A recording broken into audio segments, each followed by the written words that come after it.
Kuru, Kuroku, Kiyoshi, they all said that I need to do this by myself. The Avatar must bear the burden alone. This is the past. Now, only one person can tell you the future. The person who will write the legend of Aang. Welcome to Avatar Nation, a podcast all about the Netflix live adaptation of Avatar: The Last Airbender. Whether you're a longtime fan, like us, or you're new to the Avatarverse, join us as we dive into each episode and analyze the retelling of TV's greatest adventure.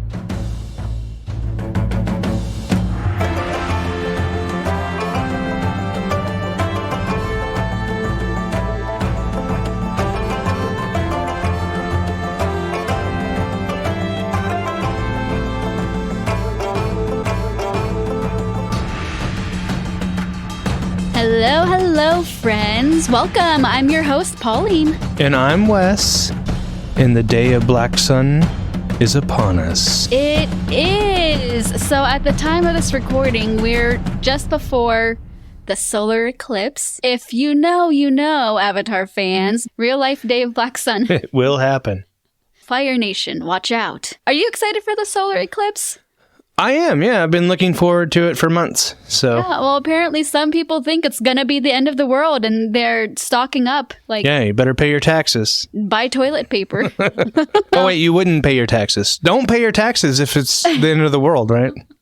Government, please don't listen to us. Okay, so we are at the penultimate episode. Can you believe it? We have just one episode left after this one. Yeah. Hope it's better than this one. Yeah, so that's a spoiler alert for how we feel about this episode and how this conversation might go. It's going to be Are we on the same page? Interesting. We'll see. Okay. So for those listening, Wes and I, we don't do a lot of discussing before we record the episodes just because we want to save it for the podcast. Real quick, though, I don't know if you saw, but there was recent news about the showrunner, Albert Kim, stepping down. So he is no longer going to be the showrunner for seasons 2 and 3. He will remain as an executive producer, but apparently he's going to be moving on to Disney Plus as an executive producer for Percy Jackson. Money talks. So Zoe, our daughter Zoe, she's a big fan of the Percy Jackson series and she started to read the books. So I think she will be excited about that. But moving forward, it'll be Christine Boylan and Jabbar Razani who will be taking the lead for seasons 2 and 3. Christine Boylan, she is currently a co-executive producer and she was the writer for the episode Omashu. And then Jabbar Razani, he is currently an executive producer and he directed the episodes Omashu and Into the Dark, which are two episodes I really enjoyed. Did she write in, so she was Omashu, did she write in the spy who wears red in Omashu? When it comes to writing, it really is a whole team of writers. So I don't want to go pointing Well, it's her name that's out there, pointing my finger right at you. That might have also been a director decision. There's also the whole costume. Did they not rewatch that and be like, they were like, he kind of stands out? So I liked the episode. I know you had thoughts. For those, that's a shout out to Kevin, our good friend Kevin, who's been listening and watching, and he was very upset about that. About the red Fire Nation. Yes, guy. which we all were, right? Oh yeah, he's definitely not alone in that. But I know you had thoughts about Omashu and it wasn't exactly your favorite. For those who haven't, go listen to that episode of ours. Wes has thoughts about Jet. And I don't think we agreed on a whole lot of things. He's dark. For that episode. But back to Jabbar Razani, he was the visual effects, I guess, supervisor, whatever the title is, for Stranger Things, Game of Thrones. So it's no surprise that he's probably a big reason why Avatar has been very visually appealing and just beautiful. I'm glad that he's going to continue forth in seasons 2 and 3 because then that means we'll continue to get astonishing visual effects. So I'm okay with that decision. And like I said, with Christine Boylan, I liked the episode of Mashu. So hopefully it just means that we'll have both good writing and great visuals even in seasons 2 and 3. I know we need to go ahead and get into this episode because we have a lot of thoughts and I know everybody else does too. Before we get started, just a couple things. One, I want to highlight a comment that we got on Spotify from Neville B about, and this was on our previous episode in Masks. And they said, best episode of season 1 by far. Wow. Having Mike DiMartino on this one clearly helped. Wish the creators hadn't been forced to leave. I agree. I mean, the episode Masks was, for me, my highest rated. It was my favorite. So you liked it as well. I don't know. Do we know they were forced to leave? A lot of it is speculation. I don't know if they were. Maybe it was I'd like to think it was their decision to leave. Based on the statements they've put out. So they weren't forced. Yes. And I have to say, I don't think it was Mike that had his hand in writing the previous episode. I actually think it was Brian. Correct me if I'm wrong, but I believe you said Brian last episode. Yes. And then also really quick, don't forget to follow and subscribe to us so that way you don't miss out on future episodes because we are nearing the finale. It's just right around the corner. Yeah, we'd love if you give us a follow. And we also have more episodes planned after we watch the finale. So don't you worry. This podcast is not ending anytime soon. At least that is the plan. So if you keep listening to us and you subscribe and rate us, then hopefully we can go much longer. Yeah, if you enjoy what you're listening to and the banter between me and my wife, sometimes it gets out of control, but we'd appreciate if you follow, subscribe, and like us. And all that. All right, Pauline, are you ready to dive deep down into this episode? I am ready. Let's do this. First, before we begin our analysis, let's talk about our episode T. So, in other words, what is a T for this episode? The title for this one is The North, and it is directed by Jet Wilkinson. She directed a few episodes of Percy Jackson over on Disney+, and this episode was written by Audrey Wong Kennedy, who is known for Amazing Stories on Apple TV+, which I don't really know anything about that. We don't have Apple TV+, so we don't. I bet it's amazing. Yes. So yeah, I feel like there's just a lot of overlap with the Percy Jackson series, which for those who don't know is another adaptation that was, the story is originally geared towards children, but now I feel like there are a lot of adults that grew up on the stories that are now watching it. It's over on Disney+. Like I said, our daughter Zoe is a big fan. What I watched really put together really well. Percy Jackson. I think it's okay. Guys, don't tell Zoe that I said this, but I think it could have been executed better, but it has potential. Well, I'm telling her what you said. I've never read the book, so I'm not part of that fandom, but who knows? Maybe it'll pull me in. All right, Pauline. You want to give us your cabbage rating? Wait, before we get to that, we have to do our episode recap so we can remind everybody what happened in this episode, because a lot of fans have long since watched this whole season. And yeah, I just want to remind everybody what this episode entailed. Ready? Go for it. The episode opens with Prince Zuko appearing to have met his end at the hands of Zhao. However, we later learn that Zuko is in fact alive and disguised as part of Zhao's crew with the help of Iroh. Meanwhile, Team Avatar finally reaches Agnikela, the Northern Water Tribe capital. They are warmly welcomed by Chief Arnuk, the renowned Master Pakku, and the chief's daughter, Princess Yue. Sokka is immediately smitten with Princess Yue, feeling as though they already share a connection somehow. He recognizes her as the fox he met in the spirit world, and Yue reveals she is part spirit and kisses him. Aang, in the meantime, is starting to feel the burden of saving the waterbenders and seeks out guidance from Avatar Kuruk. However, Kuruk's tales of battling against dark spirits and losing his beloved Umi offer no easy answers. He advises Aang that he must face his upcoming challenges alone, for the sake of his loved ones and the world. Meanwhile, Katara is eager to start waterbending training under Yagoda, but soon discovers that women aren't allowed to fight in the Northern Water Tribe. Master Pakku doubles down on this and forbids her from being allowed into combat. Undeterred, she challenges Master Pakku to a duel. Though she doesn't win, her skills earn her respect from onlookers. she and Sokka convince Aang that he can't carry the burden alone and vow to fight by his side. The episode closes with soot raining down on the Northern Water Tribe, indicating that the Fire Nation has arrived. Dun, dun, dun. Or I guess I should say, dun, dun, dun, dun. How many names? Like, that was a tongue... I apologize if I got any names wrong. Well, good thing I can edit this. Okay.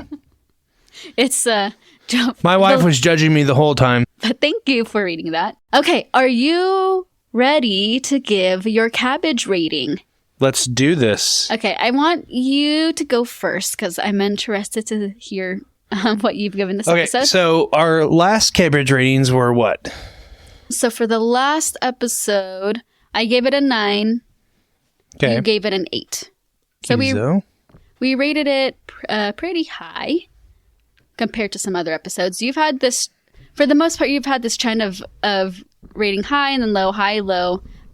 So I have a feeling I know about what you're going to rate this one. So that's why I want to hear yours first. Okay. My cabbage rating is a 6.5. Oh, 6.5. Okay. Just really briefly, give us an overview of why you rated this one lower. Because I felt like nothing happened, and we'll get into this later, but his avatars, the past avatars, are horrible advice givers. You think so? I think everyone thinks so. Okay, that's interesting. What's your We'll cabbage talk rating? about What's your cabbage rating? Come on. First of all, I want to say I'm not surprised by your... Well, actually, I'm surprised it wasn't lower. Let me just say that. Okay. I'm trying to be nice here. My cabbage rating is a 5. Oh, right down the middle. This is my lowest rated episode so far. Wow. I would say it was almost a tie between this one and Spirited Away. But if I were to rewatch one of these, I would much rather watch Spirited Away over this one, so it had to be lower. If I were to sum up the whole episode in one word, it would be underwhelming, which is not great because this is supposed to be a penultimate episode. And I'm just not feeling the excitement going into the finale. I feel like this episode was disjointed in some places. The cinematography felt flat. It was just kind of boring to watch. It was meh. No. Oh, I like that. So, soundbite for me and you would be meh. Meh. Meh. Is it meh? Like that emoji from the Emoji Movie? Yeah. There are some things that I liked about it, but not enough to pull the rating up for me. I'm excited to talk about it, but I don't think they're for the right reasons. This might be very interesting. Yes. Okay, let's go ahead and identify our personal key moments. So for those who may be listening for the first time, this would be our Avatar State moment or our favorite moment, our That's Rough Buddy moment, which is our least favorite moment, and then our honorable mention, of course, aptly named for our boy Zuko, just something else that we liked about the episode. So let's go ahead and start with our Avatar State moment. Do you want to go first, or do you want to? Let me jump on top of you, Pauline, here. Whoa. Yeah. Well, let me go Keep first this PG. and say, what was your Avatar State moment? So my Avatar State moment, I'm kind of kidding, but also not kidding. I just want to say the title card was my favorite moment. Because I thought it was so pretty when it showed the episode title and it was underwater and all blue. That was it. That was my Avatar State moment. The title card. Wow. If I were to be a little bit more serious and had to pick one, I would say maybe the waterbending fight. But I had issues with that too. So yeah, it was really hard to choose. I agree.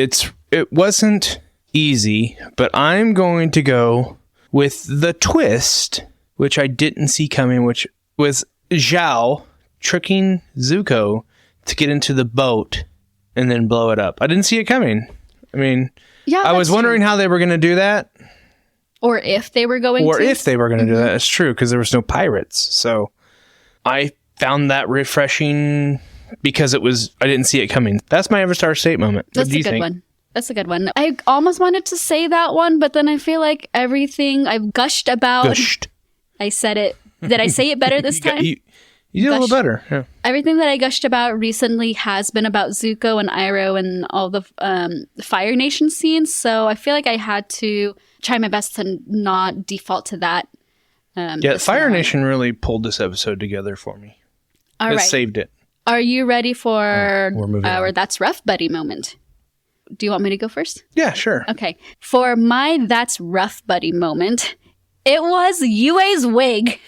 Oh, God. Already hearing about this. That is my main hang up with this episode because they did Yue dirty and I have thoughts. Dirty. So even though Pauline and I don't talk about the episode, I hear her talking to my daughter about a wig and it just keeps coming up.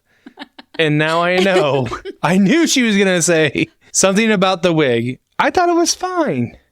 There was nothing wrong with her wig. There's everything what if it's not wrong a wig? with her wig. Are you saying it's not? Are you her saying hair. Uncle Iroh's beard is fake? I'm just saying that Yue's wig didn't even seem like hair. There was no movement. There was Gosh. It was stiff. She's got a lot of product. It's frozen. It can't move. Okay, I can't believe I'm going to say this. I'm only going to say this once. It's going to be officially on record, unfortunately, but this is where the movie that shall not be named actually performed better than this series so far. And that was with Yue's costuming, her wig, her styling. Not like the acting or anything, because at times I did like this actress a little bit better, but the movie had a better wig. I'm sorry. And this Yue's wig took me out of the episode many, many times, and it was just really hard to focus. What was your That's Rough Buddy moment? I think it was just the advice from the Avatar. From Kuruk? Kuruk. Yeah. Even though you said that they're all horrible? That's rough, buddy, because all of them are saying, you need to do this alone. You can't have friends. I just think they gave horrible advice. Oh, okay. I see what you're saying. That's right. Yeah. They're all giving him the same advice. So that's your Rough Buddy. Okay. Yeah. I forgot we were on Rough Buddy. I had a brain fart there for a sec. So then over to our honorable mention. Oh, okay. Yes. So I forgot I did put this here. So my honorable mention was the boat explosion for similar reasons that you had for shouting it out. I thought the way that they weaved this part of the story here it totally worked. And for fans that knew what was coming, I think the surprise was, like you said, that it happened here. So I also was not expecting it. That was my honorable mention. What about you? My honorable mention would be Azula standing up to her father. Okay. So you did like that? I loved it, yeah. Okay, well, She ain't playing games no more, okay? Done with the games. That was a big change. We'll definitely set aside time to talk about that. There are a lot of changes in this episode, but let's go ahead and just take this moment now to go ahead and dive deeper and talk about everything that happened. So I feel like this is compared to our previous discussions, I feel like this is going to be a little bit more organic. I didn't do a lot of structured notes. I didn't do any notes. Like I said, that doesn't mean that we don't have thoughts, because we have a lot of thoughts. So I was going to kind of see where this conversation will take us. I want to first bring up the fact that there was no narration in this episode. Did you notice that? I didn't until now. So your theory of... Correct. It was either going to be no narration, or I thought that maybe Iroh would be the one narrating, but I knew for sure that there was not going to be a Gyatso narration. And I'm going to guess that in the finale, there won't be one either, because Gyatso is officially gone, I feel. They've made it seem that way, yes. He has moved on. So that was a little bit sad that there was no narration. I'm not always a big fan of a ton of narration. I bet the end will be narrated. I could see that happening. Yeah. And then as for the theme for this episode, this is not super serious, but honestly, I just put adults suck. That's the theme. The adults suck. Where did you get that from? Because think about all the adults in this episode. They are just a letdown. And it was kind of like that in the cartoon, because it's from the point of view of a kid. So naturally, the kids are the ones taking charge and you're rooting for them. And it's the adults that are I don't want to say the villains, but they're the obstacles. But man, especially in this episode, like all the adults just, they weren't any help. And I'm not going to say all of them, but most of them, yes. Iroh was still help. yes, okay, with the exception of Uncle Iroh. But, you know, all of the new characters that we met, we'll talk about each of the characters, but that was what I thought the theme was. And again, not like super serious, but honestly, I felt like this episode was a little bit directionless. I don't know if you would agree or not with that, but I just didn't feel like a very cohesive episode. I know there are themes of burden, but it felt very flat to me. So that's why I'm going to stick with the whole adults suck theme. Okay. I would go with family, friends. What about family and friends? That's the theme, right? Like you But can't, what about the theme has to be, a theme is like deeper than that. It's not just love. you can't family, go right? do it alone. Yeah, I can agree with you there. But yes, adults do suck. Adulting sucks. Adulting does suck. And then I want to talk about the Northern Water Tribe in general, just real quick. So what is this, the capital city? It's called Agna-Kella, which I didn't realize that was the name. And it's not new for this series. It's actually from one of the Kyoshi novels. So that's nice that they pulled that little piece of world building. They could have into just this went with episode. Northern Water Tribe. Yes, but as we know, the Water Northern Tribe is bigger than that. This is one city. It was absolutely beautiful, though. As far as how the world looks and the setting of the Northern Water Tribe, I thought they nailed it. And that was like one of the things that I enjoyed the most was just what the setting looked like and the visuals with the different buildings. And if I have one criticism, it would be that we didn't see enough of it for it being the first introduction to the Northern Water Tribe. If they would have spent a little bit more time informing not just us, but informing our characters or informing Team Avatar of the culture and improving the world building by slowing down and taking more time to introduce us to the way of life in the Northern Water Tribe, then I think the episode would have had more depth. But it was pretty quick and we just kind of got right into the plot. I agree. Hopefully, I don't know what the show runs for the last episode. Hopefully it's a little longer, so maybe they can go back and show us a little more of the city and show the characters where Appa went. Yeah, I think this was a shorter episode. At least it felt like it. And then let's go ahead and talk about our characters, because we were introduced to quite a few new characters in this one. Since I said that the adults suck, let's go ahead and start with the adults. How's that sound? That sounds good. Okay, so with the Northern Water Tribe, we have Chief Arnuk, who is Yue's father. What did you think of him? Yeah, he was uneventful. Yeah. I'm not impressed. He was kind of that way in the cartoon too, though. I'm neutral about Chief Arnuk. As a character himself, he's not very helpful to Aang. He kind of laid the burden on Aang. I mean, he already mentioned that they knew that the Fire Nation is coming. Yeah. And then they're like, oh, well, thank goodness you're here now because you can help us defeat them. Yeah, they don't really treat Aang like he's a kid. No, that's why I guess we're not getting any help from the Avatar. Yeah, him Really and should have Paku. focused on your training there, kid. Okay, yeah, so let's go ahead and go over to Paku then. Yeah. Because, to be fair, when he did say, oh, you should have spent more time training, I think that's a fair argument. Because I feel like that's probably how us fans feel. Is like, Aang hasn't done any water bending. Or even attempt He hasn't to done anything. water bend up to this point. So yeah, it's like, Aang, maybe you should have taken some notes from the cartoon. And He's all about self-pity. I mean, he doesn't know what he's doing, right? He doesn't. And I mean, I can appreciate that. But To an extent. I mean, he hasn't done, like you said, he's done nothing. he helped free villagers and Somehow he got through all that, and he said because of his friends.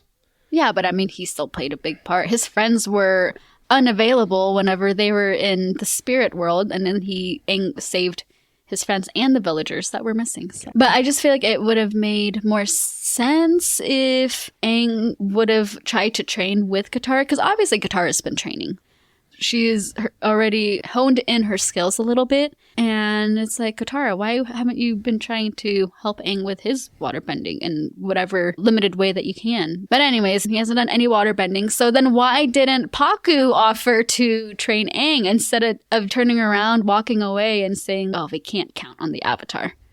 Well, I was watching it and you're like, don't hold your breath on Aang waterbending. I'm like, what? He's got to waterbend. I mean, he hasn't even attempted, right? I don't think so. But again, I'm trying to remember, Aang is just a kid. So then that's why I'm looking to the adults in the show. Because now that we're adults, we have a different perspective on things watching the show versus when we were kids. And it's like, Pakku and Arna could have done a better job of reassuring him and being proactive and helping Aang prepare for the Fire Nation coming. Because it sounds like Aang went there, yes, to try to help save the waterbenders, but he also went there to hopefully train and grow as the Avatar, like he's supposed to. Maybe Arnuk and Pakku could just tell that Aang's a master of procrastinating. Master procrastinating. Oh, well, they did say like, oh, well, we've heard stories of you accomplishing this and fighting off these people and saving these villagers. And I guess the story has gotten all sorts of twisted. Okay, so then let's move on to Yagoda, who is the healer. And I don't have a whole lot of opinion about Yagoda, except for the fact that why is she the one having to tell Katara that women aren't allowed to fight? Yeah, I did find that fascinating that they took that from Pakku, who in the cartoon told Katara, it's not a woman's job in the Northern Water Tribe to fight. I don't know why they did that. Netflix, don't sugarcoat the patriarchy. Nickelodeon didn't. No. Up to that point, it almost felt like Pakku wasn't sexist at all. And I was wondering, like, are they going to go there or are they not going to? And then I thought, oh, they're going to have Yagoda be the one to go there? And that just didn't feel right. But at the same time, it's like, well, in reality, sometimes women hold back other women in that way too, because they... And Pakku wasn't sexist. Pakku was very sexist. No, I mean, that was in their culture that women don't do battle. That's sexist. That's the patriarchy. That's their culture. Which is sexist. Okay. I disagree. You disagree that Pakku is sexist? Yes. Okay. I think he is, in both the cartoon and in this, their whole culture has outdated sexist values. And that was the point of the cartoon. And that was the whole point of that episode with Katara dealing with all of that. I will say, though, that in the scene with Yagoda, I really loved the healing dummies or the mannequins. Yeah, we both liked that. That was cool. That makes sense that they would have something like that to practice healing. Which they probably in the cartoon, but they really showed the details of the dummy in the live action. Yeah. Of the water flowing, through the body in the healing process. The details are very cool. It's like I wanted one, even though I can't waterbend. But it was fascinating. That'd be a cool table piece. Yeah. And I don't think I have anything else in Yagoda. Do you? No. Other than she did look conflicted when she was telling Katara that women aren't allowed to fight. Oh, you felt like she was conflicted? Yeah. I felt like towards the end of their conversation, she was finding it hard to swallow as well. Oh, okay. I interpreted it as she was a little surprised that maybe she's never had to deal with somebody asking that before, or she hasn't come across another girl that's wanted to fight because that's just not how their culture is. Or she has dealt with that because we know that we know from the cartoon who she knows. Well, we'll see if they even get to that, if that's even a part of the story in this iteration. So I'm a little bit nervous about Yeah, I don't know where they're going.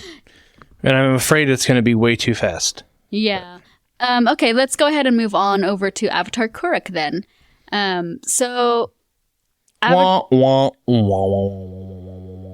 have mixed feelings. I don't think it was too terrible, but I didn't mind Avatar Kuruk that much. What advice did he give to Aang that helped at all?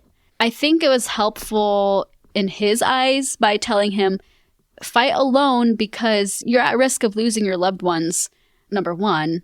So And all the two, avatars are saying that to him. Two, you might be hindered by the people that you care about, because the people that you care about and then what the world needs, those can be in direct conflict with each other. That is my interpretation of that. And yeah, pretty much all the avatars have brought that up at some point. But I feel like Avatar Kuruk was a lot more direct about it because of the things that he's gone through. In the cartoon, we only get little inklings of what his story is, but I believe everything that he said here is all things that come from the Kyoshi novels. And I'm interested to see if they're going to have an Avatar Kuruk novel as well. But I didn't mind him. I thought he was more interesting than, say, Avatar Roku, and just as interesting as Avatar Kyoshi. Yeah, you'd have to get more from him. He's kind of like Doctor Strange from Marvel. Oh, yeah. Like, where he's like fighting other dimensions. He was fighting the spirit world, so they all thought that he didn't really care about them or wasn't around to help them out. But really, he was probably saving all of them from what he was doing. They didn't know. So he probably got no thanks, and his legacy isn't that great. So I do feel bad for him, to be honest. And this scene made me want to learn more about Avatar Kuruk. Yeah. And know what happened. Which he told Aang, kind of told Aang. he did, and then Aang didn't say anything when he could came have back, been, but whatever. Aang could have bailed him out there, but...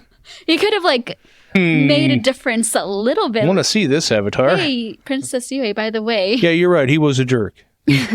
But no, he could have really bailed him out Yeah. by telling everyone. Also, can I also just say, I think Avatar Kuruk can kind of get it. He's not too bad looking. Can kind of get it? I mean, Lucky Umi. She lost her face. Okay, not Lucky Umi. But I personally, for the most part, liked how they did Avatar Kuruk. He kind of looked like how I was expecting him to from the cartoons. He had the blue eyes. It's doom and gloom. He was... Maybe that's because he's angsty. He's the angsty avatar. Hey, you're gonna get attacked. I got a soft spot for the angsty characters. I'm excited to... I'm ready to watch the next episode. Out of all the episodes that we've watched, I'm ready to just move on and hopefully, you know what I mean? Hopefully I don't have this same feeling after the last episode. Yeah, I agree with you there. Okay, let's move on to talking about the youth, our kids. What are we going to do with these kids? Let's go ahead and start with Aang. I feel like they are not doing Aang's character justice, especially in this episode.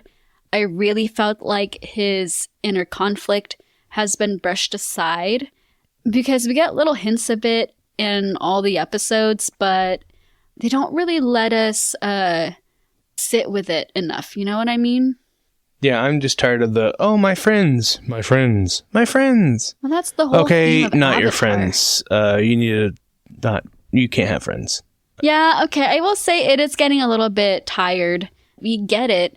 Aang wants to do this with his friends. He feels like he can only do this with the help of his friends, and everybody else is telling him, no. Yeah, I felt like we already went through this. Like, yeah, we already learned that's this lesson that you need to do this with Team Avatar.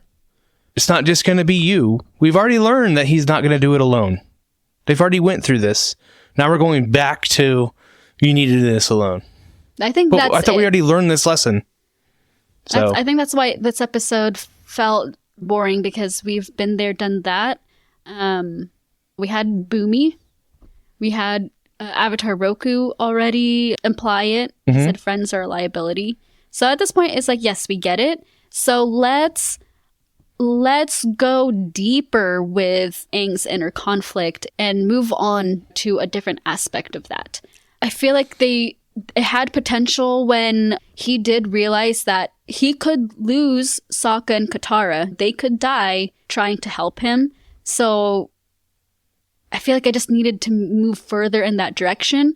But it just like touches the tip of the iceberg, and then it's resolved by the end of the episode. And I feel like that's how some of the other episodes have been too, that with Aang's conflict and burdens that he's feeling. It's addressed briefly, and then they try to wrap it up by the end of the episode as if it didn't matter. Yeah. And it goes back to what you were saying in our past episodes, which was you don't have to keep telling us the obvious and keep telling us the obvious. We're adults. We're grown up. I know there are kids watching, but okay, Aang needs his friends. Yes, we get it. You know what I mean? Like when you said, when they state the obvious. Mm-hmm. Yeah. And then they state the obvious again.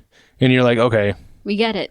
Okay. I mean, this episode is very much focused on Katara and that part of the storyline with her challenging Pakku. And it's like they just needed to give Aang something to do and tie him into everything that's going on with Sokka and Katara. Without these character relationships, then shows are very boring and very flat. But it's still feeling a bit disconnected. And Katara and Sokka together, their relationship isn't... it's just feeling disconnected. We have Katara's conflict with Pakku and their character relationship. And so then that works. We have Sokka and his character relationship with Yue, which we'll get to.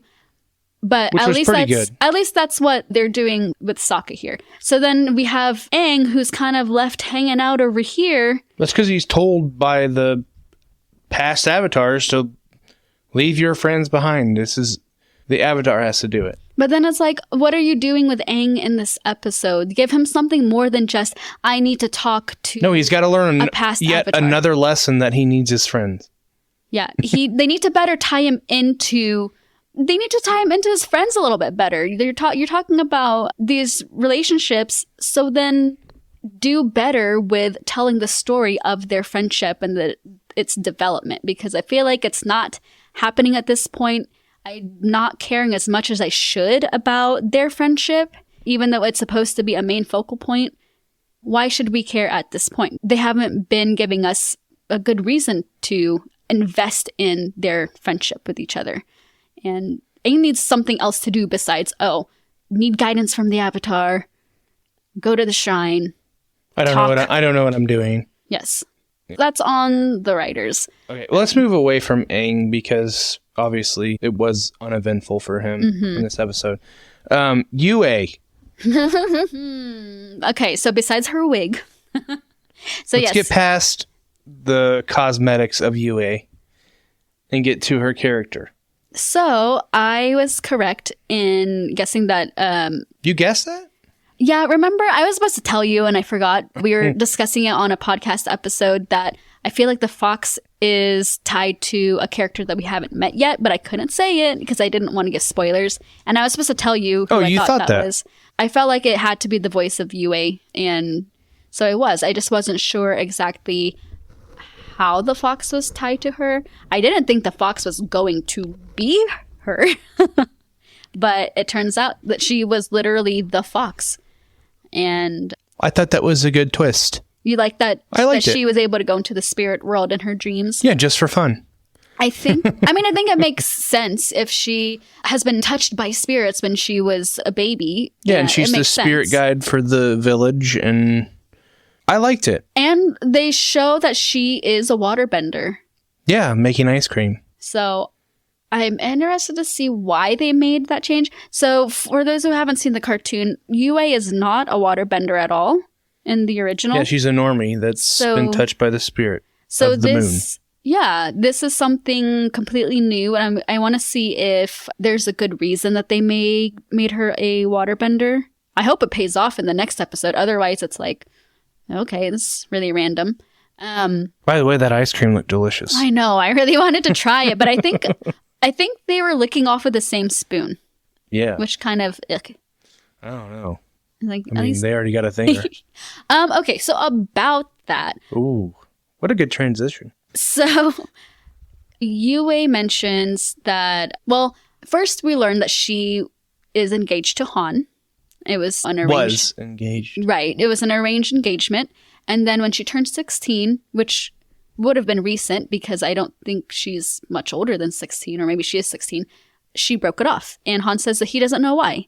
I didn't realize it until watching it the second time that the reason that she broke it off is because she, quote unquote, met Sokka Because in of her Sokka. dreams. Yes, it's the man of her, or the boy of her dreams. But here is my problem. Sokka was only there one time. That means that she only met Sokka one time, not really knowing who he is, of course. And He had a big heart. just after that one meeting, he's the boy of your dreams and you call off your engagement. I understand wanting to call off an arranged engagement if Han is not who you imagine marrying. I get that. I just don't think the whole boy of my dreams is deserved yet at this point. Well, maybe there's something that she could see in the spirit world that solidified the boy of her dreams, that showed his true character, where she knew that she loved him immediately. Maybe. You gotta look into it. You gotta look into it, because if you're just I guess looking you have to. Yeah. It just seems so very surface level to me. And really, with any like show or movie that has romances like this, I tend to be a little bit more critical. Is it believable? Babe, you watched and read and listened to 50 Shades of Grey, so I don't think it's a good story. That is really weird to bring 50 Shades of Grey into Avatar. No, yeah, The Last that is Airbender. weird. And that first of all, when I first started reading that years and years ago, I think before the book even came out, my Kindle showed like, oh, here's a sample of this. Maybe you'd like it. And I read it and it was just a sample, so I didn't know what I was getting into. And then when the book came out, I actually read it and it was like a train wreck you couldn't look away from. Nobody reads or watches that for the plot because, I mean, it's terrible. Let's be honest. Anyways. Sidetracked. A very big one. Sorry.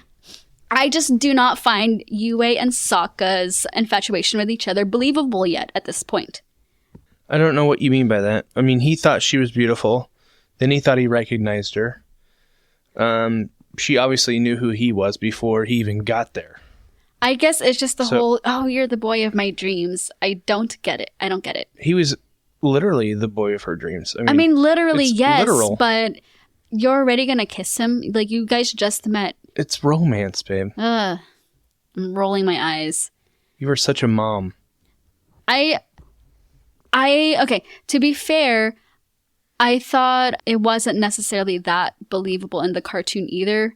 But He was going after her on her looks. She was going after him on his heart. So I don't see a problem with their romance. Other than she seems more justified than he does. You think so? Yeah. Okay. That's fair. She loves him for who he is. Or likes him for who he is. He likes her because she's pretty. Let me just be clear, though. I'm not against the ship whatsoever. I was just hoping that Netflix was going to add on way more to it and give it more depth than the cartoon has. Well, they didn't have the time.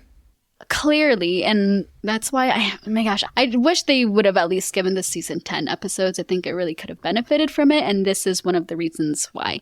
But let's move on. Thoughts. Yeah. Do we need to go to Sokka, or? That's kind of why I listed Yue and Sokka right after each other, was because his part in this was very much tied in with Yue's. I didn't mind Sokka at all in this episode. I thought he had some funny lines. He's been pretty consistent for me throughout the season. So he was amusing to watch. That's really all I have to say about Sokka in this one. Yeah, I don't have any negative comments about Sokka in this episode. And not that we're like looking for only negative things. No, exactly. We're trying to have a balance. Okay, here, how about this? I do like how they made Sokka and Yue's ex, like her ex wasn't a douche. Oh, Han? Okay, He's actually quite nice. Let's go ahead and talk about Han then. Yeah. Wanted Sokka's opinion and his knowledge to share with the fighters of the Water Tribe. I thought that was cool. And I was waiting for them to be like, oh, he's a Chad. No, I thought they were eventually going to make him out to be like he was in the cartoon. A Chad. I thought Chad was a good thing. Is Chad not a good thing? I don't think so. No, I thought he was. I was waiting for him to become a Chad. At first, I was not happy that they made Han nice, but then I had to re-examine it a little bit. It would have not made sense if Han was outright a jerk to them, because the Avatar and his crew. They're welcoming them into the city. So I feel like even if he didn't like Sokka for some reason, he wouldn't have outwardly been such a jerk to him because he is there with the Avatar. And he comes with experience. Yeah, so I can see why they made that change in Han. Kind of boring, though. Maybe that's it. Maybe I was like waiting for something to be injected in this episode that would have given it a little bit more life, or You want more drama. Either drama or levity, something. But no. Okay, let's go ahead and talk about Katara. Like I said, this episode is very much focused on Katara, which is sometimes nice because she's kind of blended into the background for most of the season for me. But let's go ahead and just dive right into her fight with Paku. How did you feel about the way they adapted that fight from the cartoon? I felt like he held back a ton. I mean, Yeah. he either isn't very good master or he held back. I don't know. He must have held back because, one, he's not trying to actually hurt Katara. He just wants to teach her a lesson and deter her from wanting to fight. And I felt like that with cartoon Paku too. He wasn't out for blood. He just wanted to he wanted to demobilize her, right? Like show her a lesson. how it's done, but all their movements were super slow. I don't know if that's intentional or is it actually faster in real time, or are they slowing it down for us to show their movements, or It did feel slow. Was that how they bend? Is waterbenders just super slow? I did feel like it was a little bit clunky. Like at first it started out good, but then especially when they're sliding on the ice, Yeah. but you expect it to be super speedy, but it did just feel slow. And that's what made the fight fall flat for me. Yeah, it felt like it was half speed. And this is Like it wasn't actually a fight. like you train her for, like pay attention, pay close attention, And It goes super slow for you.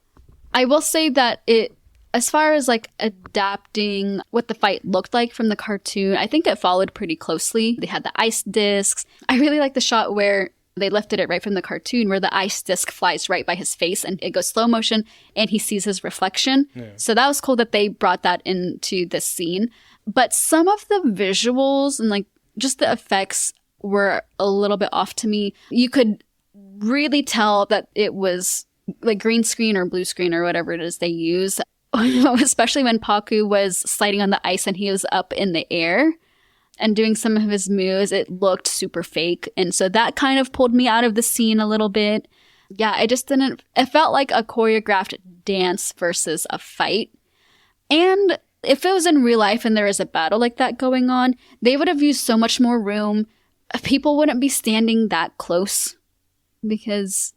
Yeah, they're bending. Yeah. And they're all just kind of standing there. There wasn't really like a whole lot of reaction, especially for how close in proximity to the bending that they were. And so all of it just felt a little bit off. Yeah, it's super slow. I kind of enjoyed it. Yeah, it's kind of interesting that if for my Avatar State moment, if it wasn't the title card, it was going to be this fight, but only because it at least breathed a little bit of life into the episode. It's almost like they saved all of the excitement for this one scene. Like this is obviously the... Well, if they saved it for this scene, they didn't do a very good job. Well, it's supposed to be like the climax of the episode, but it didn't get there quite enough. And I never saw Katara get the best of him, even though they're like, I've never seen Paku get backed up or whatever. I don't know. But she lost. And then Sokka's like, oh, well, did you? Did you lose? Yeah, you lost. Well, I think he means more of you may have actually lost the fight itself, but you've garnered the respect of the people watching. And so in that way, that's a small victory in itself. Okay. Yeah, I know what they were doing. I'm just saying it didn't look that way. Right. Between that and the lack of the dynamic relationships and character development, it all just fell very flat with all of our people up here at the Northern Water The Tribe. whole episode. The whole episode. Yeah, the whole episode. No, actually, I wouldn't say the whole episode. I really do just mean with everything going on in the Northern Water Tribe. Oh, okay. With Aang, Katara, Sokka, and... Because you're right, because with Fire Lord, Ozai, and It's a his different daughter, story. that was a good one. That was good. But like I already mentioned earlier, like Katara and Sokka, their characters just feel so disconnected from each other, and they feel more like isolated characters versus a trio. And I feel like if they don't fix this in the next episode and going into season 2, their characters are just going to continue to suffer. Because like I said, compared to our Fire Nation characters, it's like night and day difference. And that's why we loved the previous episodes so much, because there really wasn't much of Katara and Sokka and even Aang, because it was focused on Iroh and Zuko. My guess is that they're doing this purposely. You think that so? way they can bring them together and everyone has a great feeling at the end of... I can't wait to watch season 2. Maybe. I don't think it's this a is the way to false do it. feeling of, well, they did a great job here, even though they're kind of lacking in what we're wanting to see. Yeah. Since we mentioned the Fire Nation, Mm-hmm. let's move over to what happened with the B plot. So first we have our attempted murder on Zuko. So you said, did you say this was If you're calling that the B plot, it was way better than the A plot. And I feel like it's been like that Yeah. for a good portion of the season. So we already talked about how much we liked the whole boat explosion thing, and that was something unexpected as far as the placement of it. What I'm trying to figure out is, I loved what they did in this episode with Zuko and Lieutenant G. Yeah. I loved what they did. Mm-hmm. What was Lieutenant G? Why did he lie to them and say they were going over? He was over there going over fuel usage. He didn't want to tell them that they were drinking. And Yeah, he probably didn't want to seem like he was not doing his job, or that he was goofing off and having a good time. And who knows, maybe he was supposed to be at a certain post at that point in time, or... I guess I didn't see. I mean, if his loyalty is back to Zuko, right? Yes. That's what we're to believe, right? Yeah, I think so. Why couldn't you just say I was over there playing cards with this guy, or I was trying to get information for you, Zuko? Because I think he was coaxed to come drink with this guy, and so they were playing on that. He kind of fell for it, and then, yeah. Either way, he was doing something that he probably shouldn't have been doing. So really, G looks really suspicious. He lied about it. He made a poor judgment call. And... although I do wish they would have showed Zuko just escaping. Right? They never, I mean... well, yeah. And then they never really showed you that he was acting as a crew member for Zhao. I'm okay with how they did it, because...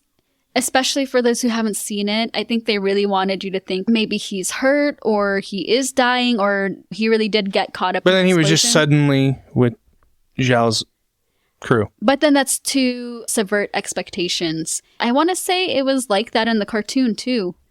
In the cartoon, you have to look very closely, but you can see that Zuko doesn't move to protect himself during the explosion. But if you don't catch that, it very much looks like he was caught up in the explosion, and then you see him in disguise. I think they did fine with all of that. I thought that it was... No, I liked it. I'm just saying they could have shown a little more. But I think it was... again, we're pressed for time here. So yeah.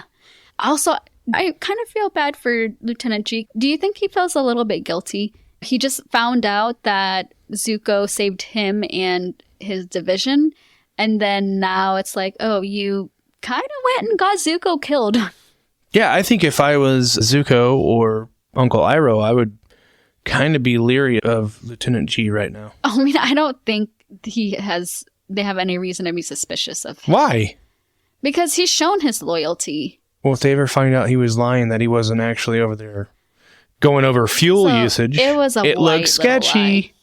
Yeah, I mean, I guess you're right.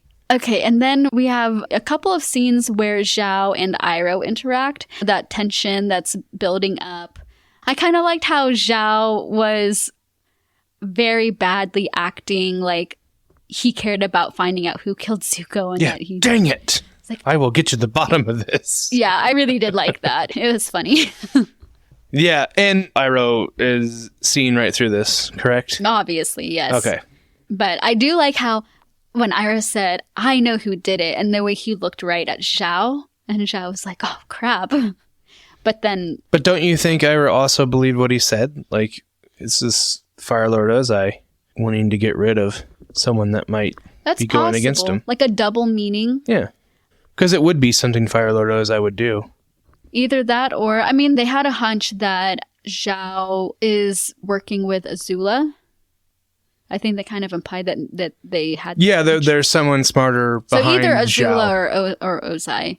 So since we're talking about Azula, let's get with the dynamic between her and Ozai. What are your initial thoughts on...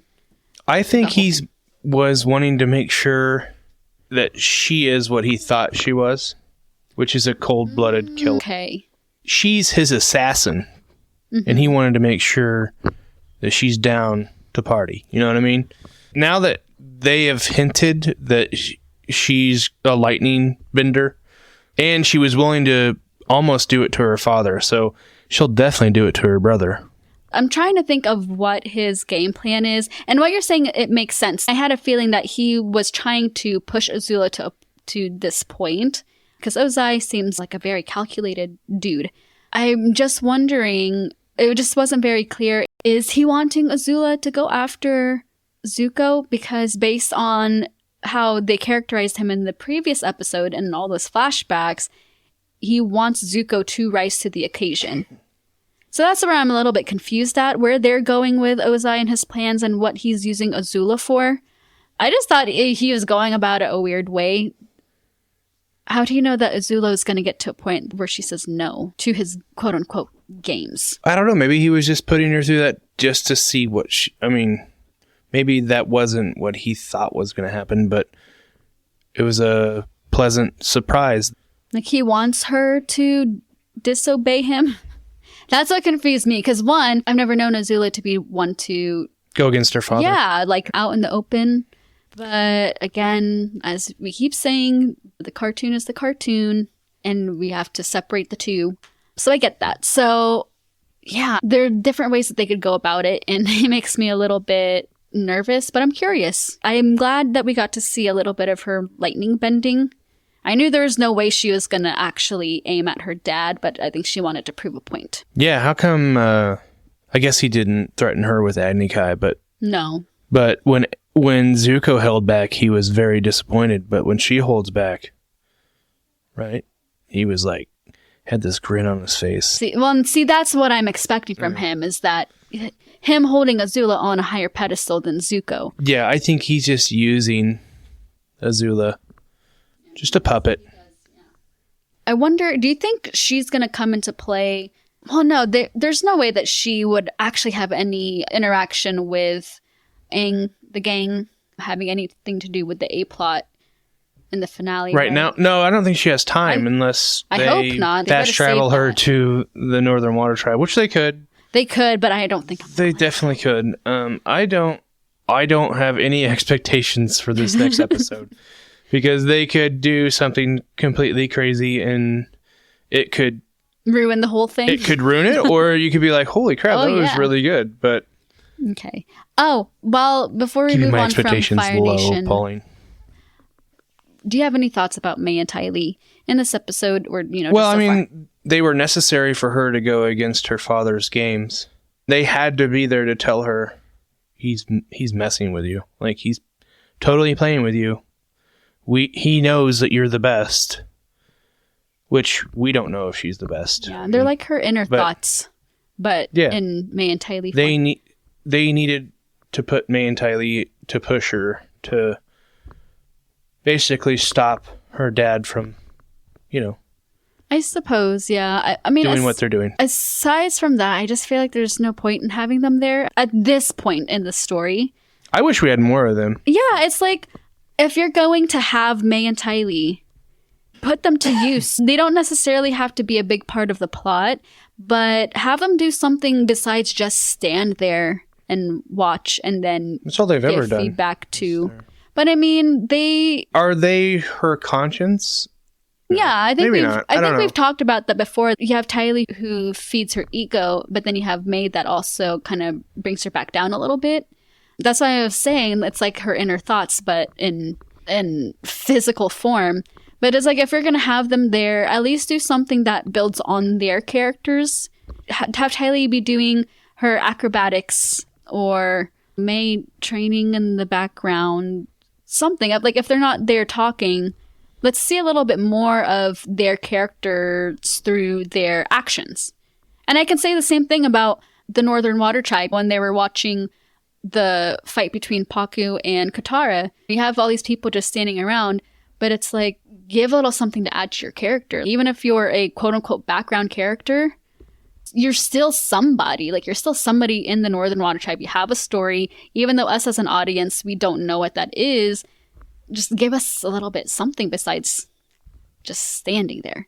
That's how I felt about May and Tylee. Do you have anything else about any of our Fire Nation people? No, other than I would rather just have a whole episode on them. I know, than what we got. But, which is unfortunate to say. But let's not dwell on something we can't fix. Right. Just really quick, because I didn't know where else to put this, but just a really quick fun fact. Katara has this line that she says to Aang at the end, something along the lines of, "You're the one that's writing your story, the legend of Aang." She calls it that. When she's talking about, like, that's the past. You write your future. Yeah. Okay. You're the one that writes the legend of Aang. Okay. Yes. And fun fact, that's the name of the show in a lot of countries. So instead of Avatar: The Last Airbender, I'm talking about the cartoon specifically, it's called The Legend of Aang. So I thought that was kind of nice. cool that they had a little Easter egg there. At The Last Airbender.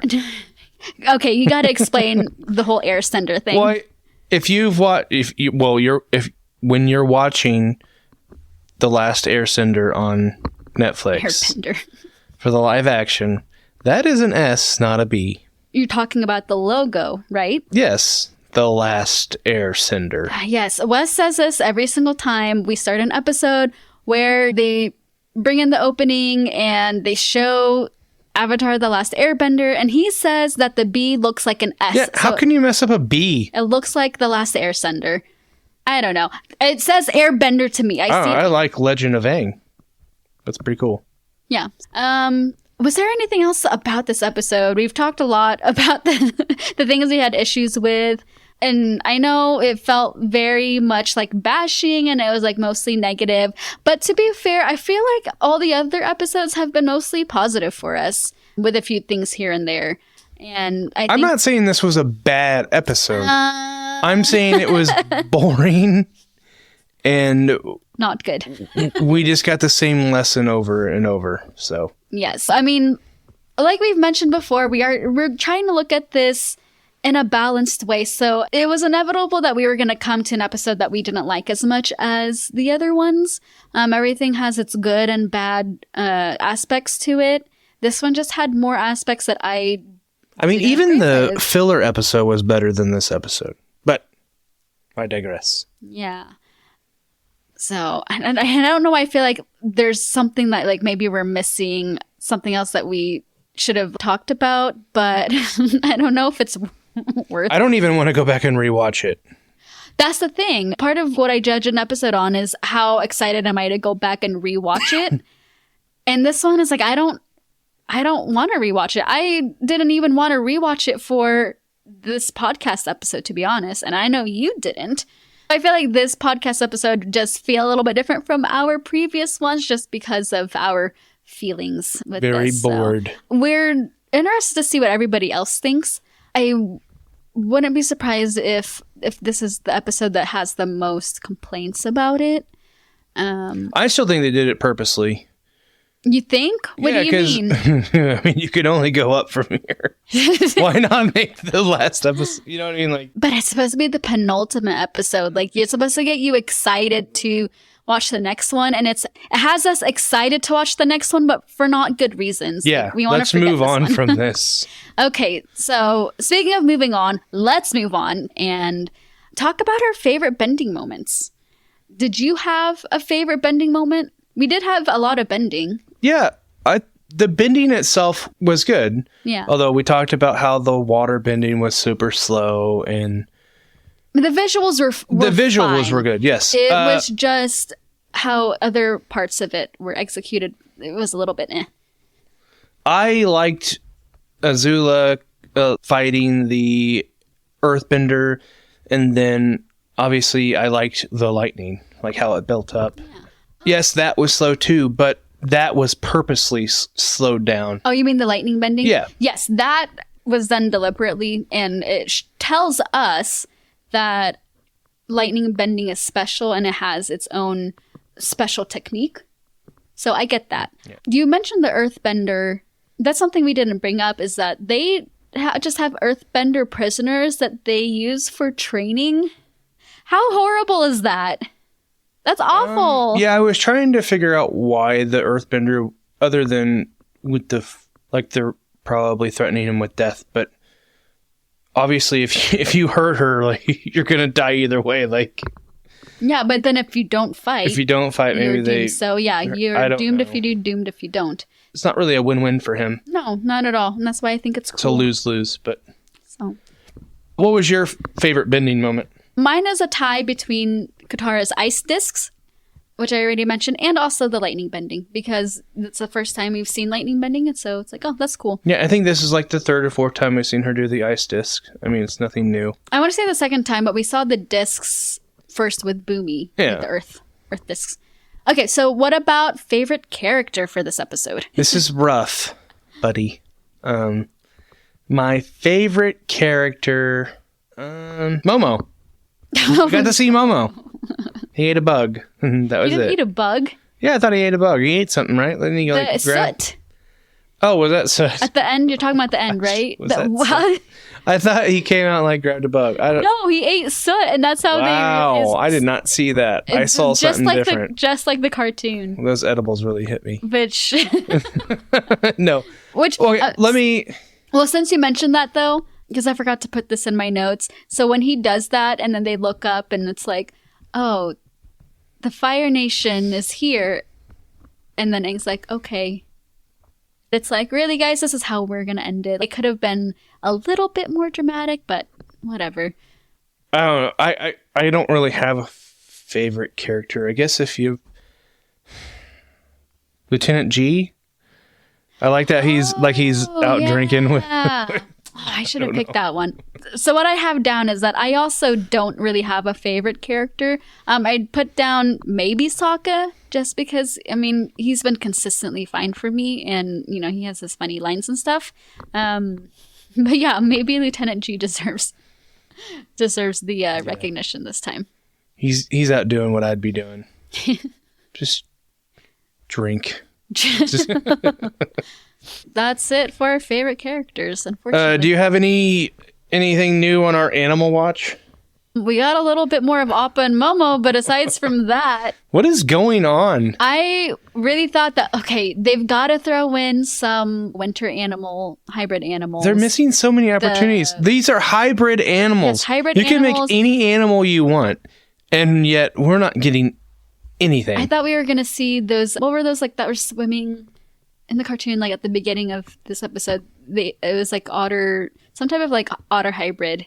They were so cute. They were like swimming in the water. We didn't get those. Like, I'm so disappointed.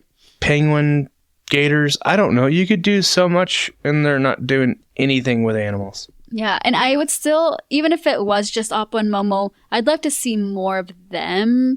Yeah, maybe it costs more money to do them. Well, yeah, definitely. You got to have the budget for it, but it's like, if you're tackling Avatar The Last Airbender, you have to know that you got to have the budget for the animals, all the visuals. I mean, we had a cute little Appa moment here. I like to have more Momo moments. Or no, sorry. We had a Momo moment here when you thought he was eating the bug. That wasn't a bug. Okay, sorry. But I'd like to see more Appa interactions. Especially with Aang, because, I mean, come on. That's his air bison. Yeah, that's his buddy. That's his buddy. Okay, so let's move on then to memorable quotes. You didn't write down a memorable quote. I have 0 memorable quotes. You want to forget the whole thing. I know. Was anything memorable about this episode? Don't even do a quote. Was there anything memorable about this episode? Other than Yue's wig. It would be Yue's wig. I did write down a quote. What do you got? So I have this only because it stood out to me while watching it, and nothing else did really. But I put a quote from Yagoda, surprisingly, And it was the quote where she said, "Healing is more than a physical process. It's about empathy. You must understand what it means to feel pain." And I chose that because it's something that I agree with. I like to think of myself as a very empathetic person. And I mean, I thought that too, like as a kid. I'm not one to shy away from painful emotions or sadness. Probably why a lot of the shows and movies that I like are ones with really sad moments, because I really like those. But I think it's a good lesson to learn that you have to be able to deal with those emotions to be able to heal or help others heal. It's all about empathy. Anytime they bring empathy in, it's like, yes, preach. So that was what I put for my memorable quote. That's a good quote. Yeah. Okay. What about our question of the week, Pauline? So don't be mad. But I did not get a question of the week out. I am sorry. What? Well, it was a domino effect. We were delayed with our previous episode, which then delayed us watching this episode, which then by the time it came to remembering a question of the week, it was already too late. Like, we were already here. So that is my bad, guys. I take responsibility for this one and the last one. So I will try to do better for the next one. They forgive you. Before we wrap up, do you have any final thoughts? I just think the finale has to bring it, because this episode left me feeling not very optimistic about the next one. Here's the thing. What happens in the next episode? So the finale of season 1 in the cartoon is what completely pulled me into the series as a kid.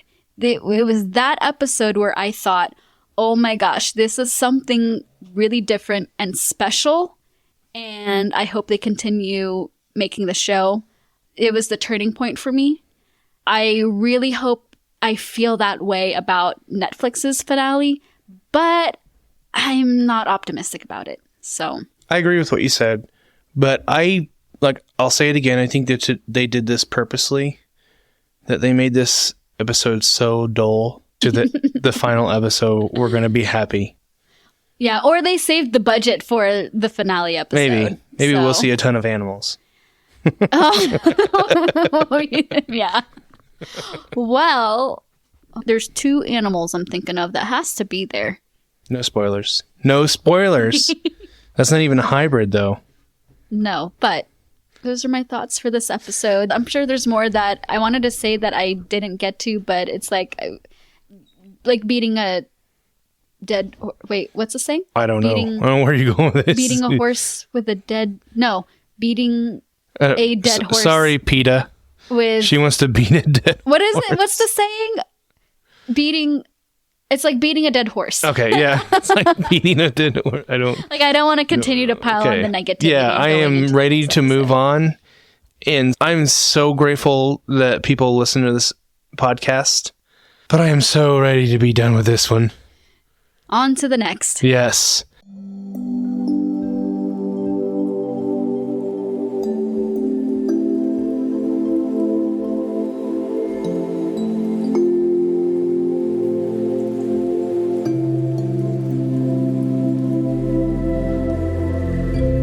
All right, guys, that wraps it up. We appreciate everyone who's been listening. If we've added even just 5 minutes of entertainment to your day, do us a huge favor and leave us a review, especially on Apple Podcast. It really helps us out, and you'd be helping other Avatar fans find this show. And make sure you subscribe to us so you don't miss out on any future episodes. Absolutely, and we'd also love to connect with you, so don't forget to follow us on Facebook, Instagram, and TikTok. You can find us at Avatar Nation Pod. And just feel free to share your thoughts with us about everything so far, even if it's this episode. And who knows, we might just feature your comments on a future podcast episode. That wraps everything up. I'm Pauline. And I'm Wes. And you've been listening to Avatar Nation. Hopefully this eclipse isn't the end of the world. Oh, no. See you next time, maybe. Love ya.